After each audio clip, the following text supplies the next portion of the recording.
I did that. We are I now did live that streaming. with who is it? Daniel Yep. through Ace, and $50 a month. It was like I just can't be bothered to be nickel and dimed, and I did that. We are I now. did. Sorry, that was me. It was feeding back. Sorry. No, I agree with you 100%. If you can do enterprise with unlimited storage, that's absolutely the way to go. Well, back a year, what, 2 years ago, they had enterprise. You could use resellers, and Right. resellers were like, there was a reseller I was using. I forget their name, but they were like $15 a month. It was cheaper than Zoom Pro on their own, and you got webinars and meetings and unlimited everything. And then I think they killed all the accounts with all those resellers, and then a few sort of survived creatively. Yeah. And but the challenge that that Zoom will run into is that YouTube is free. You can't compete with free unless you want to be free, and they're not going to be free on storage. So I think you're right that, I mean, especially with workplace and the new oh gosh, what do they call it now? Hub, the new hub that they just. Oh, is that you talking about Zoom events or No, something? no. Or is that So one of Zoom's problems is that they're terrible at naming things, and so they named something Zoom Hub when they already had something in Zoom Events called Hubs, which is terrible. But no, Zoom Hub is like Google Drive. It's basically where all of your stuff okay? is. So you're right that they're definitely trying to eke their way into all of our lives and everything, but I think they're going to have a hard time when it comes to streaming. We'll see, though. Henry is here. Jeremy is here. Oh, Jeremy is hiding in the background. He doesn't want to be seen or known. I'm coming. Yeah, sure, you're coming. All right, we are definitely live streaming now. Beautiful. And, okay. So, hi, everyone. Welcome to Ecamm for Educators. Let's send some good wishes, right, to our co-host, our fearless co-host Tatiana. I don't know if it's today, but she's getting married this month. So I think it was last Saturday. Oh, was it last Saturday? Okay. So as we say in my old country, Mazel Tov. Wishing her lots of congratulations. Tana, you were here. I'm saying that right. Yes. Tana, yeah. Sorry. If you were here last month, I think, and the reason I think you were here last month is because I remember telling you how much I love your logo with the light bulb and the possibility. I think that's fantastic. Oh, okay. Thank you. I can't even see it. I've got such a tiny little thing on my screen, but good to know that you can. Yes, I can see it. It's right there. Yes, I was here last month and I learned so much and I couldn't even take it all in. So I took lots of notes and thought, I'm going to come back and love it. A little bit more each month. Love it. Love it. So I can keep up. Jeremy, I love the fact that you got the name Possibility, because, and the nice thing about being Canadian is that outside of Canada, you can't get the .ca. So it's just funny because how impossible would it be to get possibility.com and possibility.ca? I kind of even like it better. Thank you. Yeah, I've had it for a long time. And every now and then I get people go, oh, you're the one.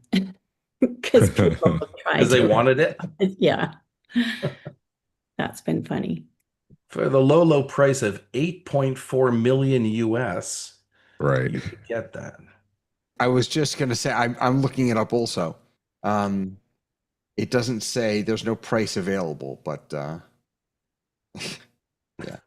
And I have contacted the people even way back when I registered it. I did try to get .com, but they wouldn't budge, and they've never really done anything with it. Oh, it's nothing? Well, it's something, but they haven't really. Goodness gracious. Every time I look, it's, yeah. Oh. When was that designed? In like the 90s? That's how it was back when I tried to get it, right? It's like, oh, good. They haven't done anything with it. Goodness gracious. What a terrible waste of an awesome domain, right? Yeah, I that's know. If they gross. sold What it, I they could thought. make a ton of money. Thought I would have taken good care of that domain. Wow. It does remind me of the 90s domains, like that it's just never been updated, Yeah. Mm. I think. It's so funny we're talking about domains. I was looking for a domain today. I've my thing now is I'm into vibe coding. And so I have I built an app for parents in my school to book their parent teacher conferences. And I want just a short, cute something dot app name. And I can't think of anything that's available. I'm having real trouble with it. Hmm. So let's talk Ecamm, folks. What are people working on? What's on everyone's mind? What's going on? I want to throw out a question just before he comes to the end, and I realize I didn't. So I've been using for the last 5 years, I've been using Crisp along with my Ecamm. And Wait, tell everyone what oh, Crisp is. I'm sorry, Crisp is just a noise canceling, just really, really good noise canceling app that runs. And also they've updated it over time that it can do transcriptions and stuff like that, which not like everybody can do transcriptions today. So what I've noticed is with all their crazy updates, they're using more and more CPU resources out of, like, they demand more off your CPU. So when I'm running Ecamm plus Zoom plus Keynote plus Crisp on my Mac Mini M1, which for 5 years has been absolutely fabulous. I've had no problem, but the maximum headroom was 16 gig. Now I'm at 14 gig. And what Zoom likes to do is it likes to take your video and shrink your bandwidth so that you get from 1080 sometimes all the way down to 360, and that's just horrible. Or your share screens that you're using non-native to Zoom, the ones through Ecamm, become blurry. And forever I just thought it was all sorts of things, but I realize it's really my CPU at this point. I will be upgrading this fall to that, but ever since I removed Crisp, I haven't had the issue because Crisp does have a certain amount of headspace. So I'm just wondering, what, if anything, is everybody using? Because everybody's got their own built in, like Ecamm has its own sound isolation, as well as Zoom has its own. So I'm just wondering, has there evolved a best practice for the dog barking and the gardener mowing the lawn outside my window? Because Crisp did a perfect job of that, and I might put it back when I upgrade to, 32 gig. But just curious. Did you hear my lawnmowers go by? I'm gonna say no. Because we had full-on landscapers when I first jumped on this call. And I'm using I actually Zoom's I couldn't hear built-in. them either, for what it's worth. Yeah. Yeah, so Same you here. are using the Zoom built-in noise isolation. Yeah, Yep. that's what I'm trying to reconfirm here is like, how apps just become uh something else that you don't need at some point, and some of them are needed. So is there a particular setting, or is it just the noise canceling setting of the automatic? Because I think they have a couple of different settings. I'll just look. So I am not techie. Like everyone on this call is miles ahead of me, and all I've done is checked use echo cancellation on the bottom. Like that's it. And I've had like every Tuesday, our landscapers go by and they've got leaf blowers and lawn mowers, and I'm sitting at my desk going on mute. are you coming in through Ecamm for Zoom or just through Zoom? I would normally come into Zoom through Ecamm, but because I went to the wrong link, It opened up. I Gotcha. came in. So the reason I'm asking is because Ecamm for Zoom has a special way of handling audio that I think most people probably don't realize, which is fine because you should just let the app do what it does. But so Ecamm for Zoom assumes that you want audio sound effects, music to come through into Zoom. It just makes that assumption on your behalf. And so what it does, whereas Zoom assumes the opposite. Zoom assumes that you don't want that. So in order for that to happen in Zoom, you have to toggle on in two places, original audio or original sound. So what Ecamm has done is in Ecamm for Zoom, it did that for you.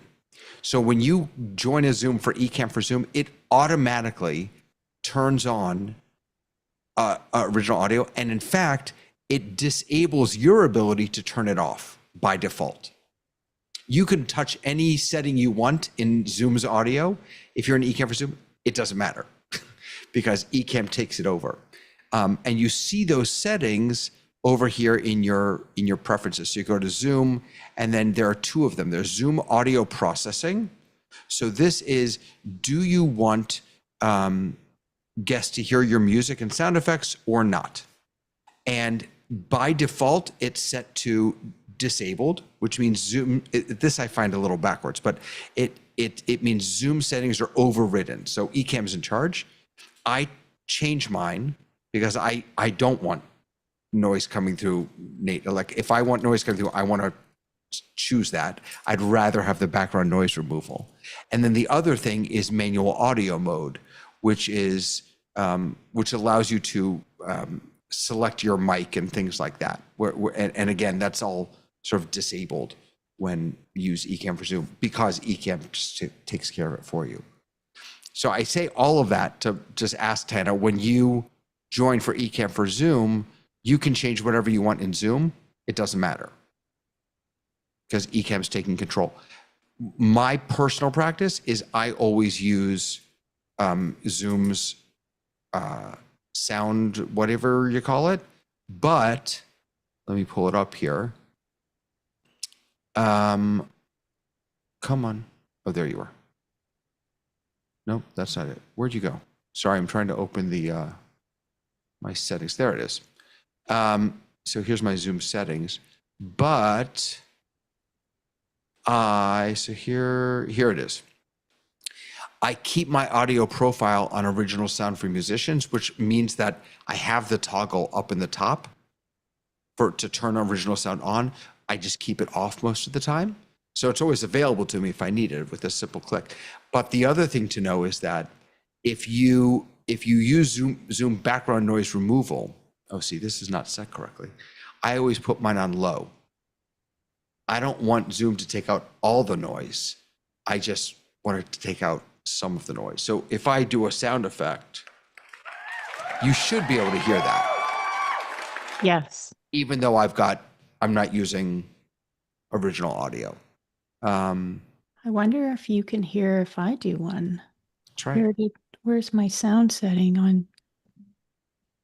Okay, I lost it.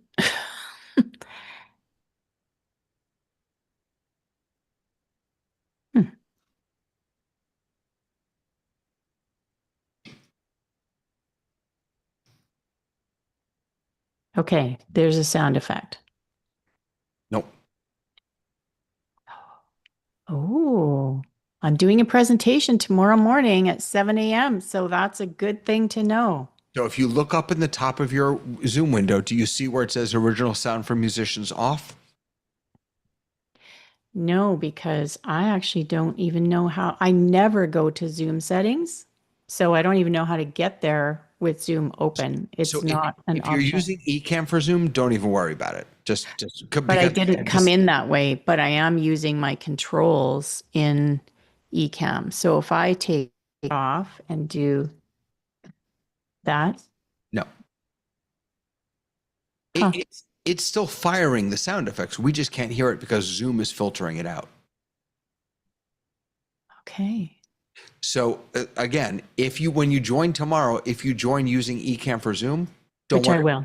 Yeah. Don't worry. And that's how I will join. So Because Ecamm for Zoom takes, unless you change the settings, and this really is the beauty of for me at least, of Ecamm for Zoom, is that for all the years where people they can't hear, now just use Ecamm for Zoom. It'll work. I promise. They fixed it for us. yeah. But to your point, Stephen, I'm this much knowledgeable enough to know that I actually don't want them to fix it for me all the time, that I want to be in control of that, because I appreciate Zoom's background noise removal. Yeah, and I'm also to respond to Tana's question. If you look inside the settings, the audio settings of Zoom, because you said you came in Zoom separately, not Ecamm Zoom, Yeah. you might be set to automatic. And if you're set to automatic, it may not let you have your sound effects come in. But if you set that to low, like David did, but he did it on the other side, maybe your sound effects will work. No, I actually did that in my Zoom settings. That wasn't. Oh, you did? Okay, gotcha. Yeah. Okay. You actually can't adjust this in Ecamm for Zoom. That's different. Yeah, this is just over here in you're in dark mode, right? Yeah, sorry. So you know how many times I'm watching somebody do something, I'm saying, because sometimes I'm in light mode, sometimes in dark mode, whatever it is, when I see you're in dark mode, I thought, oh, that's part of Ecamm, because my Ecamm's always in dark mode. Oh, funny.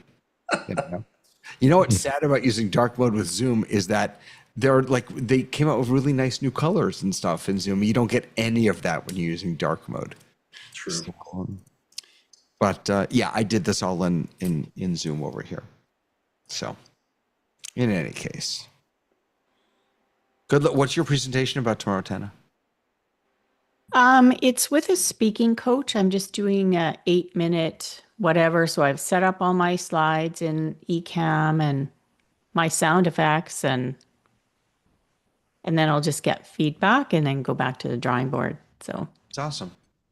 Are you switching scenes and firing sound effects with a Stream Deck, or? I'm using my Stream Deck for my scenes, but I think I don't have very many sound effects, so I think I'll decide at the time if I even want them, and I'll just do them manually.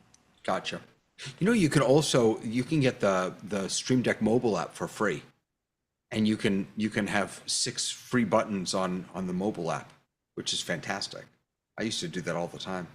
In addition to the actual Stream Deck, you mean? Yeah. Just if you need some extra buttons. Yeah. And they even have the desktop version, which is... They do? Yep. Oh, you're right. I forgot about that. Yeah, just came out. Yeah. Okay. And I'm still trying to figure out why I like it. I hate it. It's so weird. It's so weird. It's like, why am I cursoring over to press a button when I can press the button on my Stream Deck? Right. The answer is because you can have... I don't use it for any presentation. I just use it as some quick keys for working within projects. So it's like just having another Stream Deck floating around. Right. But in presentation mode, in fact, something I'm doing for this fall, because I have like multiple Stream Decks and pedals and stuff, but I don't have a 15. I have big ones. I have 32s. And I'm getting a 15, and the 15 is going to lay flat on the right side of my desk, and it's going to be kind of like two-sided taped to my desktop. Oh, and it'll just be, like, yeah. Yeah, it's kind of, know that you know, like the gamer controls, like when gamers have all the control, like the buttons, whatever.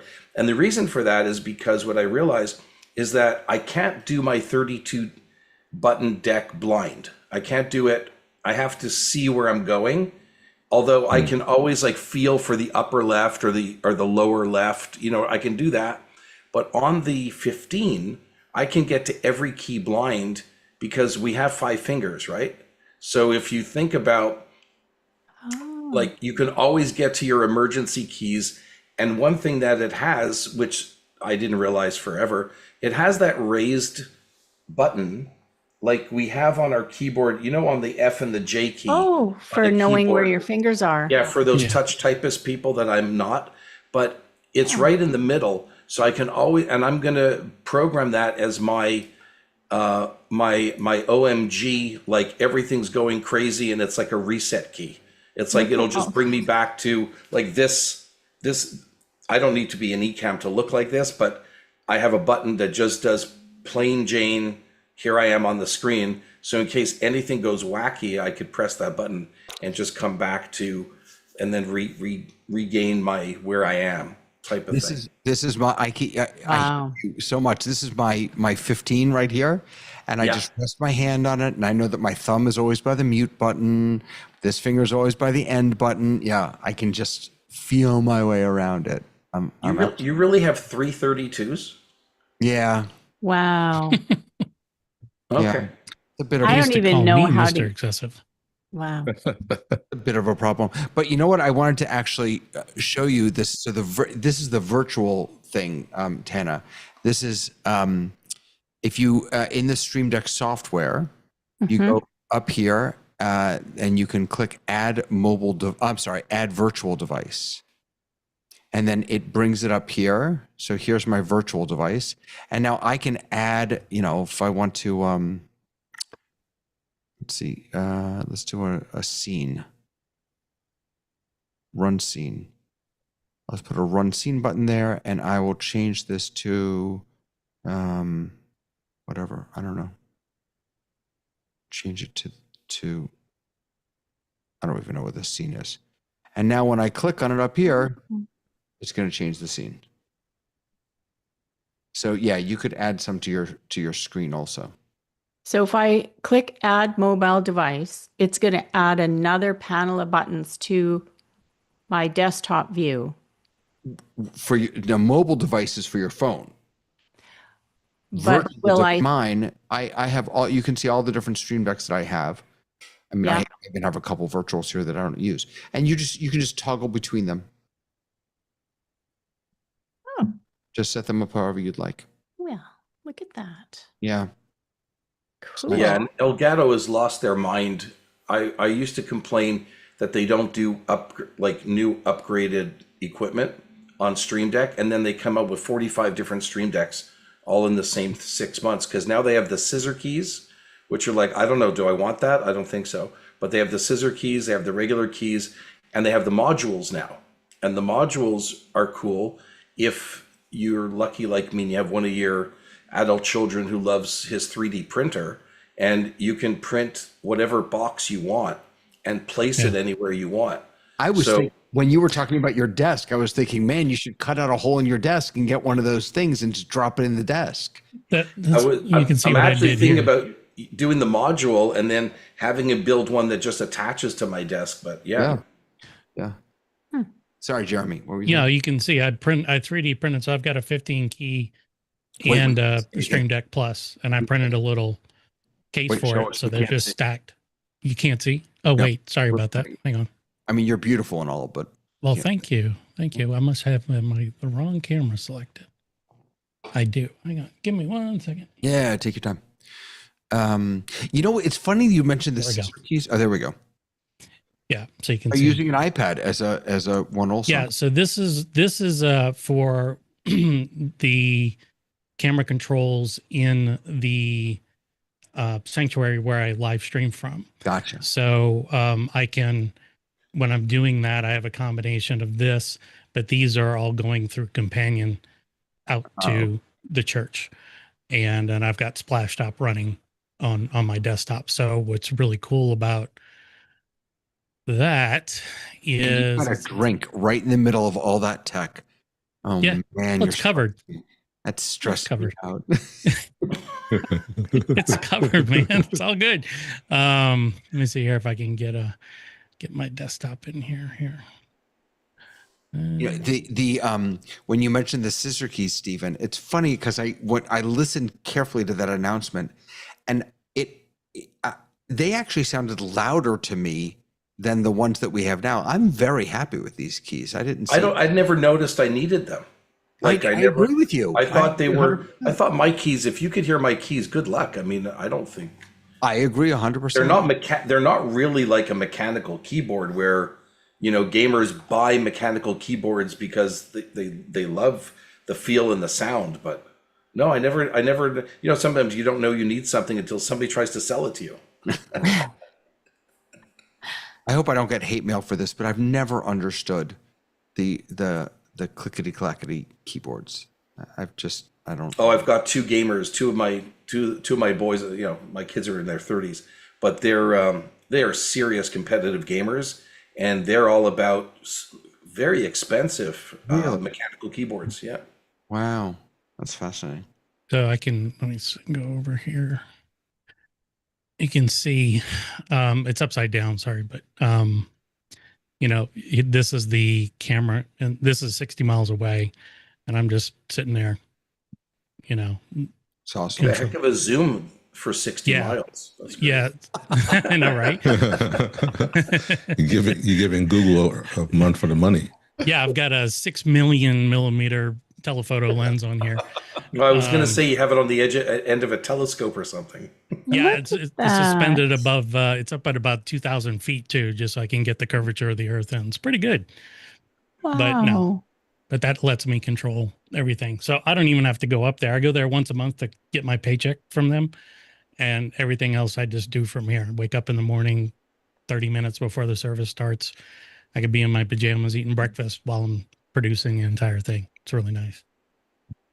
Really nice. It's awesome. I want to be like all of you when I grow up.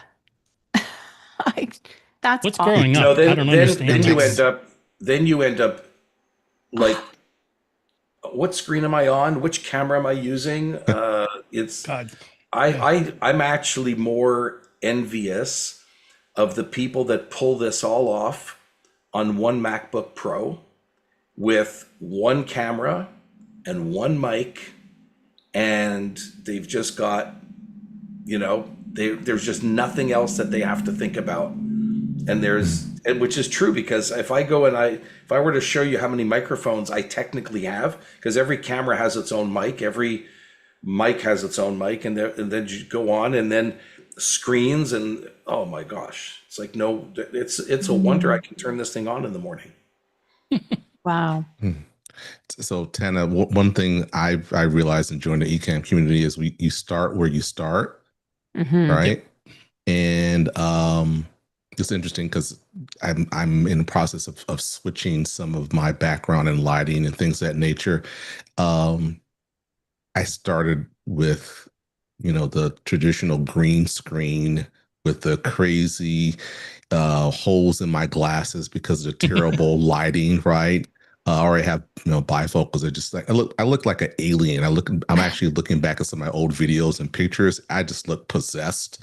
But you slowly but surely check off some boxes and get familiar with certain things, and then tweak along the way, right? So it can be overwhelming if you feel as though you have to have things that matches or similar to what others have. But what I found is you master one as best you can, one component, like screen overlays and transitions, and having it basic, and then you add things along the way. That makes it a little bit less overwhelming, because the technology is something that you can actually get in the way of what you want to do, like the analysis paralysis. I need to get the latest gear and mic and things of that nature. But start off slowly. We all begin somewhere, and your beginning is going to be completely different than what others will look like later on too. So you're in a great place to piece together different connections and different skill sets. So you will get there. No I worries feel like whatsoever. I've been in kindergarten I think I've been using Ecamm for 4 or 5 years maybe. Mhm. And I'm still in kindergarten because every time I add something, I don't have enough ports, or it won't read my port, or then I have to buy a new port. And I've just been so frustrated. I have a Stream Deck pedal. Am I using it? Nope. It's in the cupboard behind that screen. I have a green screen. Am I using it? No, because I hate that ghosting. Sure. So I have a thing I haul out of the room and put it behind me and put a plant in front of me. Like That your background looks so much nicer. Please don't use my camera, I bought I was gonna say, hotspot cameras. if you think, Tana, from wherever you, like, I don't know where you started, but you've already got the most important things working really well for you, which is you're incredibly well framed. your curated background, whether purposeful or not, doesn't matter. It's fabulous. Your logo in the upper corner on the dark background works. Your image is crystal clear. Your sound is fantastic. I can't tell you how long it took, at least speaking for me, how long it took me just to get a decent image, decent lighting. Like, I don't have all my lights on right now, so my lighting is not the way it should be, but I know at least how to make it work. But it took me forever just to figure out lighting. So you've got all the stuff that doesn't get in the way of your presentation, whatever you're doing, and people are not distracted by it. And now you can do your thing. And then everything else is kind of like for you to improve everything as you go along the way.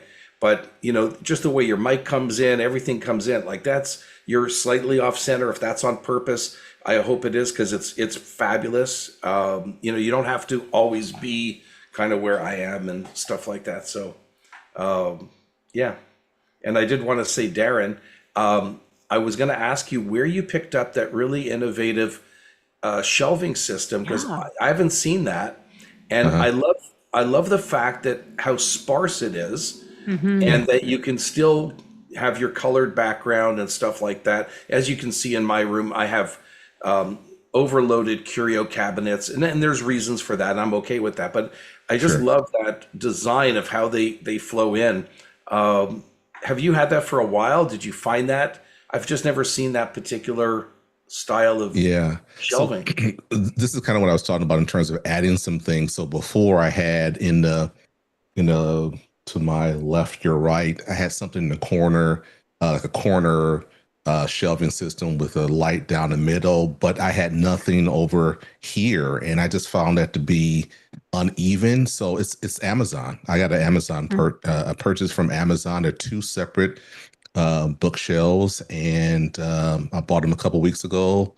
My wife and her nephew actually put it together for me last week, and so I actually took down. There were a couple wood carvings on the top there that look really weird with the top shelving. I literally took that down with 2 minutes before today's call. So yeah, I mean, it actually has some shelves below that you can't see, and I'm purposely kind of tweaking some signage there. I didn't want to make it look like a green screen, not green screen, like a photo, but each one of those components has something significant from my perspective there. So yeah, it's Amazon. I can put the info in the link if you like, but I probably spent about 2 weeks trying to find something that said what I wanted it to say and provided me with an opportunity to put some things in the background without making it seem very cluttered or inconsequential there. Yeah.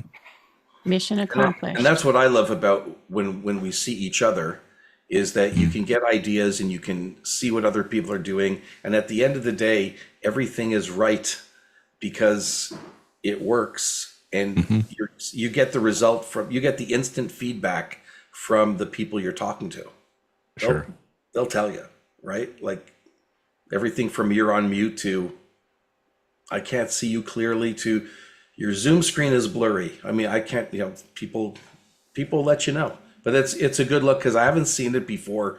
And these days, like I was thinking about going, the wood vertical things that everybody's putting in behind them, that pale wood, it looks so good. I love it. And it's like, oh man, I just look like I bought a fake Rolex. It just seems to me like everybody's got one, and it's too bad because I do like it. But I am playing around with the idea of curating my office to 3 different sets.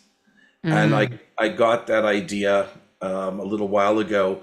And then I thought, okay, well then I can do that. I could put 3 different looks, and just to start mixing it up, because I do mostly 3-day boot camps. And it'd be fun to move from set 1 to set 2 to set 3, all within my same office, to be able to get that. That's very cool. And that's why we use Zoom audio processing. That's right.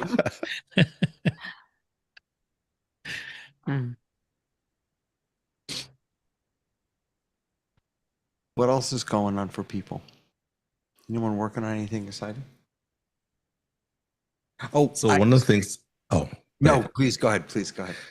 So one of the things I'm really trying to do is become more of an intentional minimalist with regard to slides and things of that nature. So the current project is, I don't want to mention brands there, but um, to transition my marketing and website to one place and offer courses for church ministry leaders. And so, what I'm beginning to do now is to set up based on academy concept, free resources and on-demand resources as well, webinars and things of that nature, but use Ecamm as that engine to separate from the traditional, here's my picture in a box and things of that nature. So really trying to integrate Ecamm in a way that's purposeful, makes sense, but also one of the challenges, and I'm moving more toward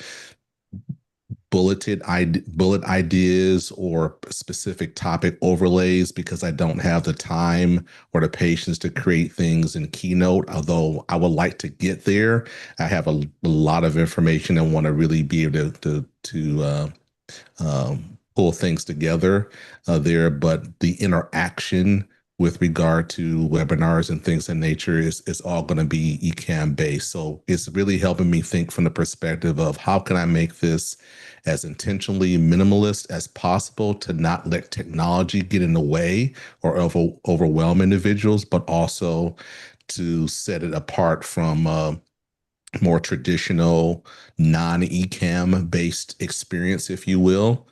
So I'm really having fun. It's a learning curve with the software I'm using, but now that I'm beginning to master it, I'm telling it what to do as opposed to looking at all the different possible things I can do, the nice shiny objects, and then losing myself in the purpose of what I'm trying to do in the process there. So it's been a Is while. this app that you're talking about, is this an alternative to Keynote? Is that what you're referring to? No, Or not an alternative to like a Keynote, website but building well, can I say it's Kartra?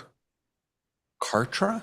Yes. I've So heard of it's that. it's Kajabi, but not a little Mhm. bit more of a price for me, a better price point in all in one, Kartra. And so I'm going to be using that to host my website because I have a lot of things that have been a la carte. I've used a marketing software, a subscription, and then a website company. And so this has everything I need built into it. And so I'm not starting from scratch, but it's giving me all the tools that I need in one place. I'm transitioning to that. So Wow, kind of that's like what I can't remember. It was that Stephen mentioned earlier about looking at different apps or software that's maybe not needed or things that nature. Maybe I'm not speaking um, as eloquently as I can about it, but I was having a lot of things a la carte, and this has everything that I need or want inside of it. So that's using awesome. and maximizing Ecamm to achieve those goals. Good for you. That's fantastic. I'm doing I've something similar with oh yeah. Entreport, and my website's built Hold on. on it. My What? CRM is in it. With what? Entreport, Entra. Entreport. Everything's in it. All my lead magnets, everything lives This in thing? one place. My academy, and then I build. Is this it right here? Got Entreport? you on it, probably ONTRA port. Yeah. Entreport. Gotcha. Yeah. But it allows us to do pretty much anything. And then I have a tech team because obviously now that you've met me, you know I'm not going to be building anything. But anyways, they can build that. They can emulate everything we build for my company for our clients. So we could roll everything out really fast and we get to So be the canary in the mine shaft. right. Entreport is a CRM, whereas it Yeah. looks like the other one is more of a learning platform like Kajabi But it is. does have a learning platform built Really? in. Oh Yeah. wow.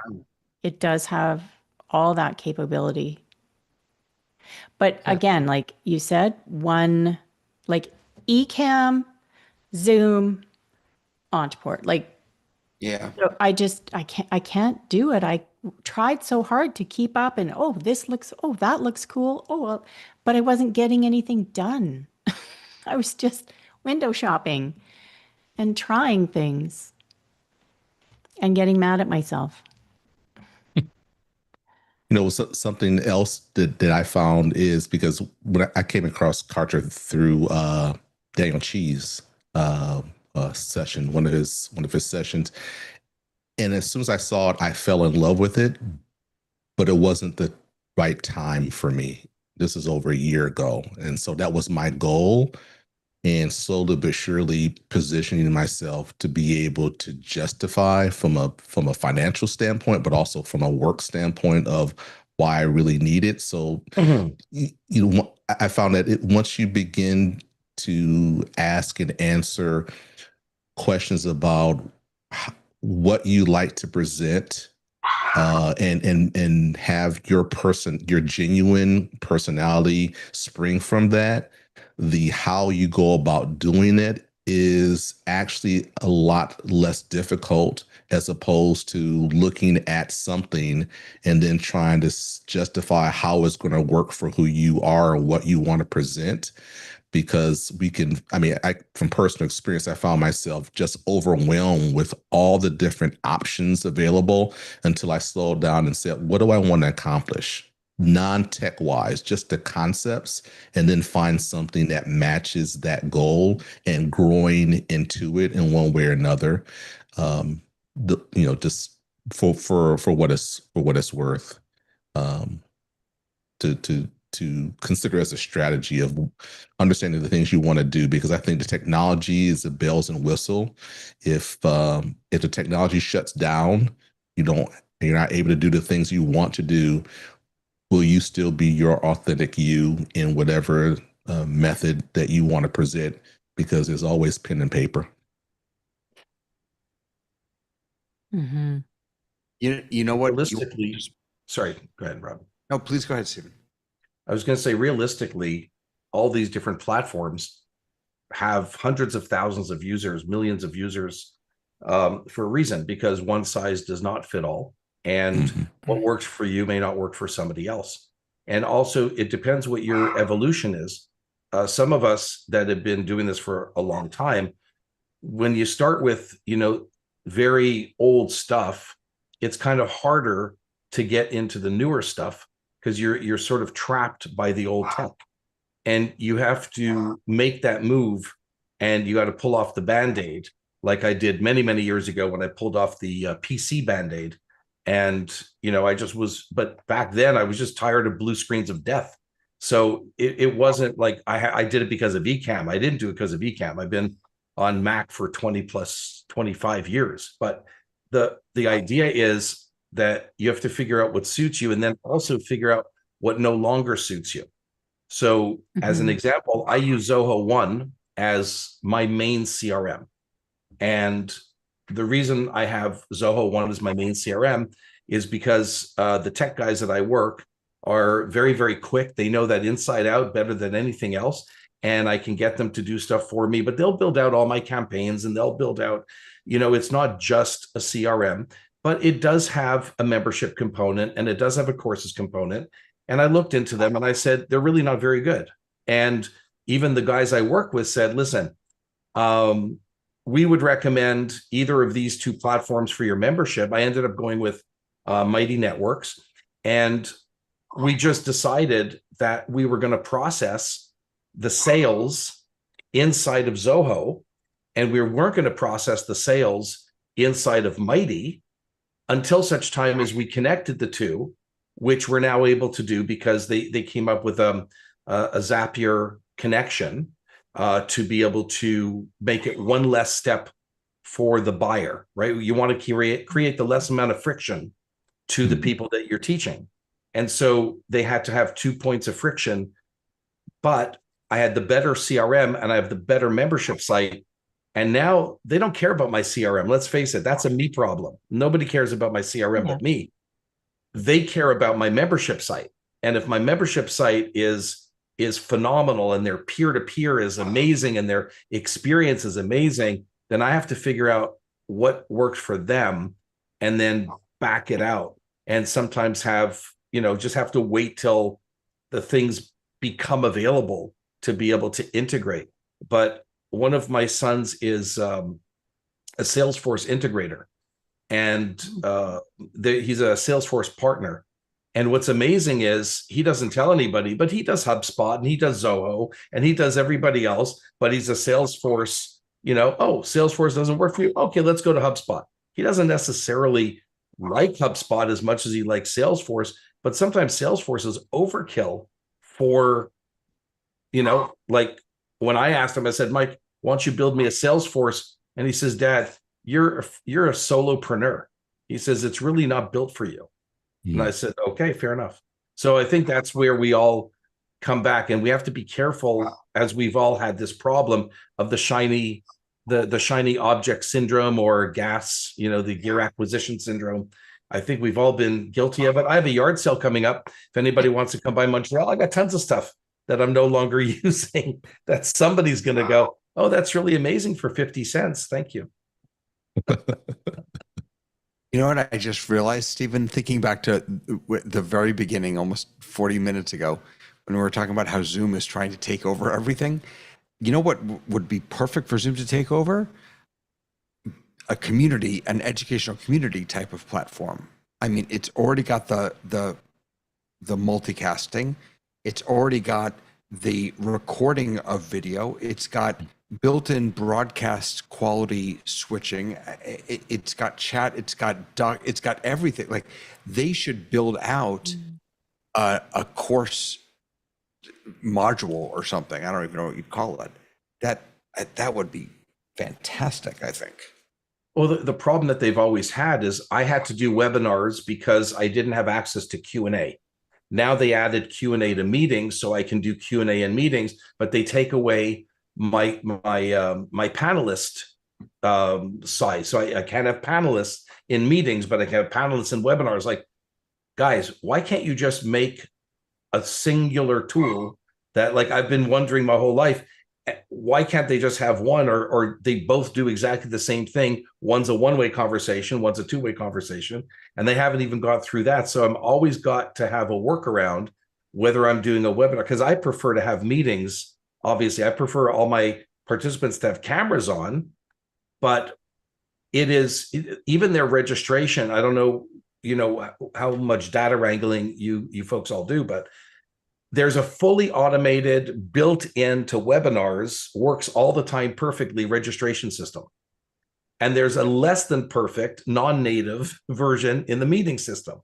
So then we have to hire an outside people to come in and write us something that will make them work together so that we could do an external registration.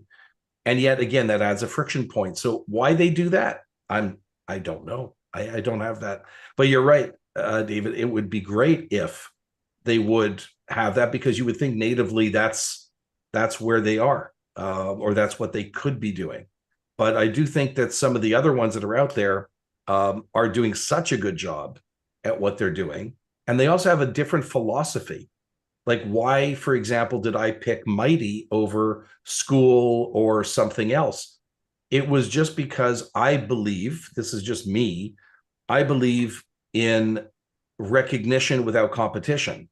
So I didn't want to have a leaderboard seeing how many people in my classes, for example, if they didn't get to the top 10, they would just start disengaging. And as compared to people that, when I give everybody points and they can recognize other people, they build a community, because every time they do something like show up, they get 20 points. Now they can do nothing with those 20 points, but give them away, and they give them away to other people as a recognition. Now those people have 20 points and they can give them away to other people, and they're getting all this recognition. And, people are not having it easy these days. Life is tough. It's challenging. And people just want to feel like they're part of something. And that's the only reason I picked Mighty over something else. Eventually, like Mighty said, we're going to put in a leaderboard. I said, please make it optional. I don't want to be able to turn it on. I want to have that completely turned off. And I have a friend of mine does what I do, and he's on School, and he loves it. Everyone deserves points. Yes. Points for you, points for you, points for you. Ay, ay, ay. When you're using these, when you're teaching classes on these, first of all, are they live or are they recorded classes? With it, so I do both. I have anything that's recorded, I call a course, and anything that's not a course, I call an event.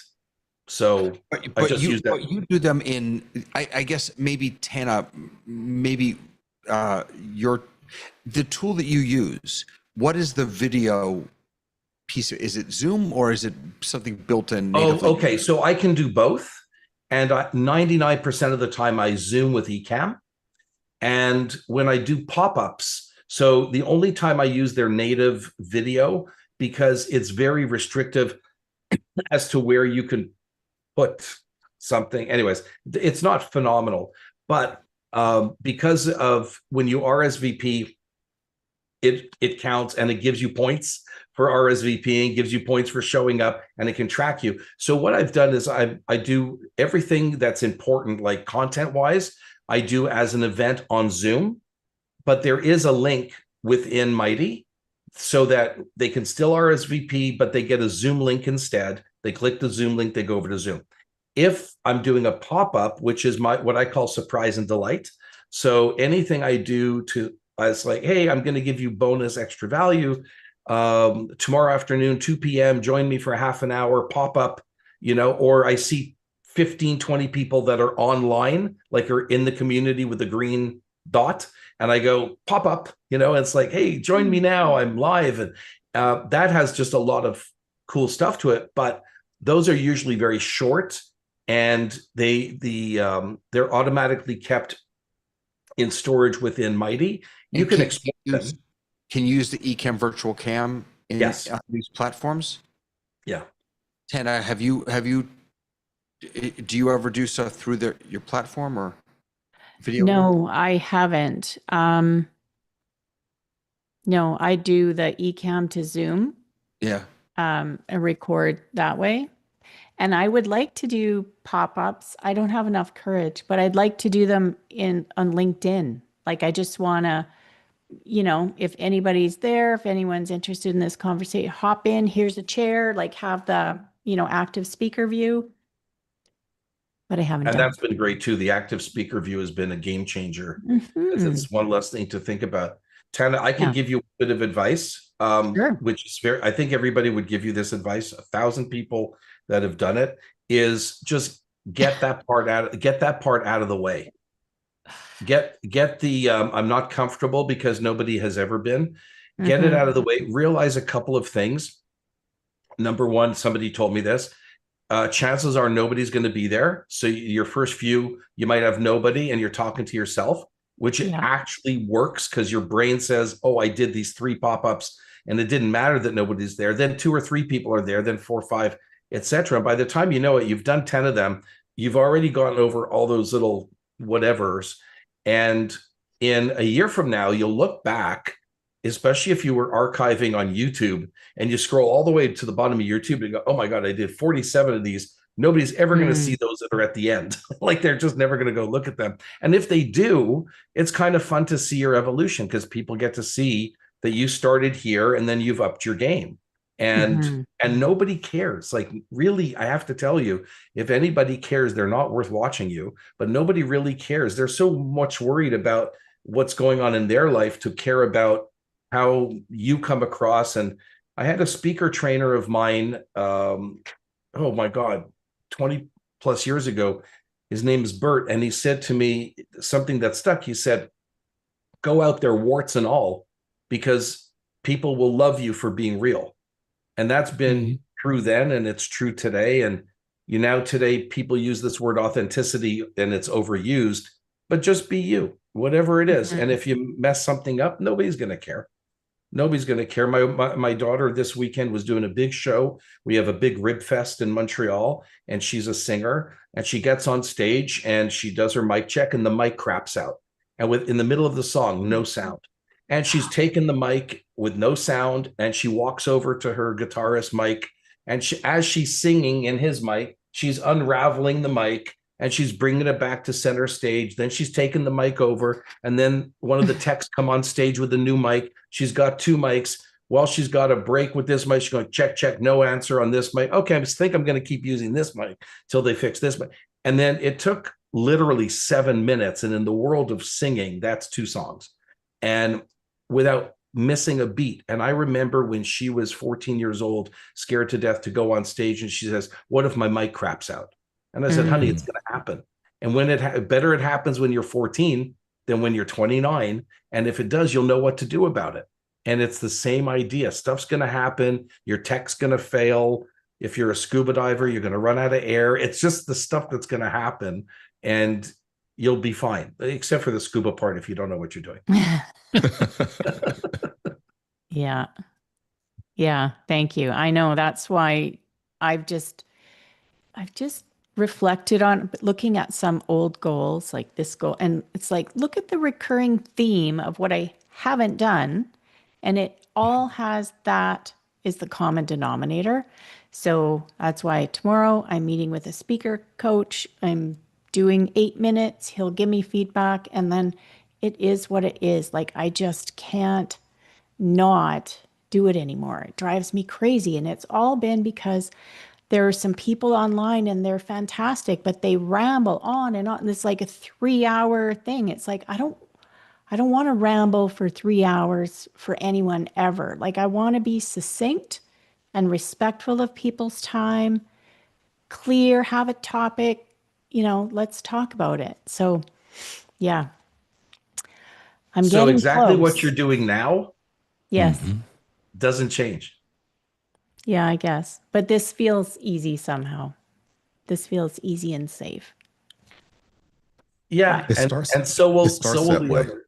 Yeah. Yeah. Yeah, I was going to say it start. I mean, that's again going back to Ecamm fam. This is a place to do that, and I'm sure if you were to throw out some links for people in the Ecamm community to say, hey, I'm going to do a test run on XYZ. I'll make it even more personal. Send me a link. I mean, I'm curious as to what you're doing and what you wanted to talk about already. So you can begin from that perspective there, and also consider recording yourselves. And it won't. I mean, you shouldn't package it as a live recording, but record yourself and upload to YouTube. The idea of being very succinct is of value. You talked earlier about being of value with other individuals, and people can ramble on about topics, but you and I go to YouTube to learn how to do something. We're looking for that chapter. I mean, the AI actually has it set up now. You're looking to do something. It may pull a video of an hour long, but it goes right to the part you're talking about. So we're trained to get, be as succinct as possible. As Stephen was saying, in terms of the realistic you, a lot of times it's what you do in those moments to be able to ad lib, but it's not necessarily ad libbing when you're prepared for it. It's a smooth transition. You're comfortable with the scenario, and it looks fantastic for people to see that, wow, you didn't end the video, you didn't go to the black screen of death, and you didn't do all these different things and hide in a cubby and run away for a couple minutes and look to see if people were still on there. There's a certain degree of practice and redundancy and comfortability that comes with it. And as I'm saying that, I'm actually speaking to myself too, because all of what you all have been talking about have been one of my struggles in terms of, is it going to be good enough? I need to tweak this part here and this part there, as opposed to the frequency and building of that confidence there. So you're in the right place. You're in the right space. This is an awesome group. Yeah, it is for sure. Thank you. Yeah, sure. Thank you. Thank you. Amazing, guys. Thanks for hanging out. It's nice to see everyone. Are there any Ecamm specific questions that people are struggling with, or no? All right. Beautiful. That means the twins are doing something right. If everyone Something. understands everything. Something right. Yeah. Yeah, they just got Sometimes you just gotta, you just like, when I got into the plugins, the audio plugins, I started to play with all of them and then realized, oh, I really should only use one or two. And yeah. it's sometimes they put other things you don't think, like, maybe you shouldn't use, like all the blend modes and all the, like, I've played with so many of these things, and then I realize I keep going back to just keep it really simple as much you can. But for producing, it's really become its own tool as well. So I think there's a whole other side to it besides just presenting. I think I use it a lot for recording, and I find that you can do an awful lot with it and get really creative with it. Yeah, I mean, the best part about it is that exactly that, the recording. If you have an idea, boom, you fire up the studio and you just spew out whatever you want to spew out and take it into the script. Or if you're familiar with a nonlinear editing tool, edit it down and then post it when you want it. You can just kind of put it on the back burner. But that's the best part, is that it's like, oh, right. I was thinking about this, and getting old, so I forget. And then I have, and then when it comes back to if I'm sitting in front of the computer, I immediately just start recording it. Otherwise, I hit the notes app, and then when I get back home, if I remember to open up the notes app, then I can, then I can actually do the recording. But I use it almost exclusively for recording. I don't do Zoom. I do a couple of shows where we record ahead of time, and then I edit it in. But it doesn't really change. A lot of people say live is easier because whatever happens, right? You Yeah. can't rewind. Mhm. And you can drive yourself that crazy, doing multiple takes with Ecamm, and till you get it just right. And I've just gotten to the point where instead of hitting start, stop, I'll just take a breath. And then I'll say, okay, Jeremy, pick up from here. And then I know when I go into my editor, I can do things like I can clap or something like that. And I'll see that on the audio timeline. And that lets me know that that's a new take or something like that. So Yeah. it's great for that. Absolutely great for that. Yeah, I Mhm. started using that technique myself, which is, instead of start stop, I just would pause, and I would go in my head 3, 2, 1, or I'd make a Right. noise, or take two, or whatever I needed to do with my own little virtual clapboard or not. And but I also found that you'll figure out uses for it that you never thought to use it for. Sure. One of which was, one of my clients sent me a video, and I wanted to use it as a countdown timer, and I couldn't think of any other way to do it. So I just brought the video into Ecamm, and I just overlaid a countdown timer on top of their video, and I sent it back to them in no time. And they said, "Oh my God, are you a professional video editor as well?" And I said, "Yeah, no, I'm not. No, because I don't want to do that. But I also was able to overlay, because they sent me footage of something we had done together in a live event, and my name wasn't anywhere. So I put this countdown timer. Then I zoomed in. Really simple. Bring in one side to the other. Brought in my name, made it a little animation, take off, and out they go. And they go, "My gosh, that was incredible! How'd you turn that around in just like one afternoon?" And I felt like saying, "Well, I turned it around in like 8 minutes." But if you want to think the whole afternoon, so you don't even realize that you can literally bring in another piece of video, add overlays to it, and just change it up. Even if you want to just put your logo on something that wasn't there, or brand it, or whatever. So many amazing uses for the tool. And that's what I find being part of the community, not just the education community, but even the Discord and everything else. There is no version of this. I mean, there might be user groups for OBS, but there's not this family feeling of everybody's here to help everybody. Nobody's a competitor. Everybody just, ask anybody anything and they'll help you. It really does have that feeling, like, for real. They've done a fantastic job of that. Yeah, I honestly don't know what it costs anymore. I just auto renew. It's Oh, everything else I look at, because I could care less. I mean, don't tell the guys this, but I mean, I almost don't care. And sometimes I'm looking at how much am I paying this month for Netflix, because and that $2, like, oh geez, I'm going to do something else.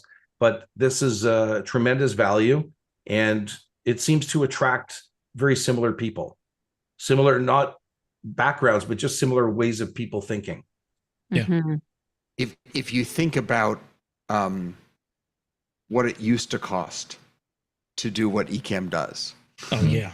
Oh my gosh. I mean, it's just Well, you know, I'll tell you, David, my father-in-law was a wedding and bar mitzvah photographer, and he had $80,000 Betacam, just the freaking shoulder-mounted camera, and he didn't only have one; he had two, and then he had staff, and he had oh my God, it's like. And if he was alive today, to see what I do from a studio with $100 camera and $100 mic, and it's I agree. and a Mac Mini. I mean, this guy started with Mac computers before anybody bought them. If you remember how expensive those professional Macs were, they were tens of thousands of dollars. Yeah. You couldn't do this, 35 years ago for under $250,000. Right. So I guess that's a good sales pitch for the boys. Yeah, really, it is. They Yeah. should do 250,000 with an X through it, and then just keep dropping the price until they get to where they are. Plus, funny enough, right? We can do more with what we have than they could have done back then. The only thing I can equate it to is another one of my kids is in film production. He's a producer, and they were in Peru doing Transformers, and he's on the VFX team. And one task that they had was installing, what was it? 300, I think it was 300 RED cameras, which are spelled REDD for those of you that don't know. And they were just the boxes, and they were installed in such a way as to get this one scene. And each camera by itself is I don't even know what the price is, but I couldn't fathom the amount of money just for that one shot. But I asked him, I said, how much is this movie? And he says, well, our COVID budget, because of COVID, they had to still protect for COVID. Our COVID budget is 30 million. That was the amount of extra they had to pay on the film. I think the film was maybe 300 million, something like that. You can't even fathom the amount of money that these people pay to make. And so when you see a lens in a box that he brings home, these anamorphic lenses, it's $200,000 for one lens. My only question is, like, is it insured? And be careful. Like, that's the only thing. Yeah, that is crazy. So you're right, David. Such a great point. But isn't this a great equalizer?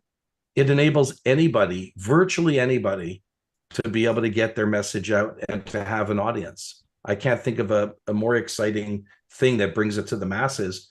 And I think most of us do good stuff with it. Absolutely. Mm-hmm. For sure. All right, folks, it's 5:15 Eastern, so I'm going to call it. And with such gratitude for you guys hanging out. This was fun. I learned a lot from you all. I'm really appreciative. And I'm glad it popped up in my calendar. I totally forgot about it, but I'm glad you're here. And yeah, I've been teaching kids already. filmmaking all summer, so I had to bail Okay. for most of my Ecamm activities, but now I'm back. Nice. Well, I've already updated the website for next month's call, so it won't say July anymore. Awesome. Well, thank Well, at you least very that. much. All right, guys. Have a All lovely right. rest of the day.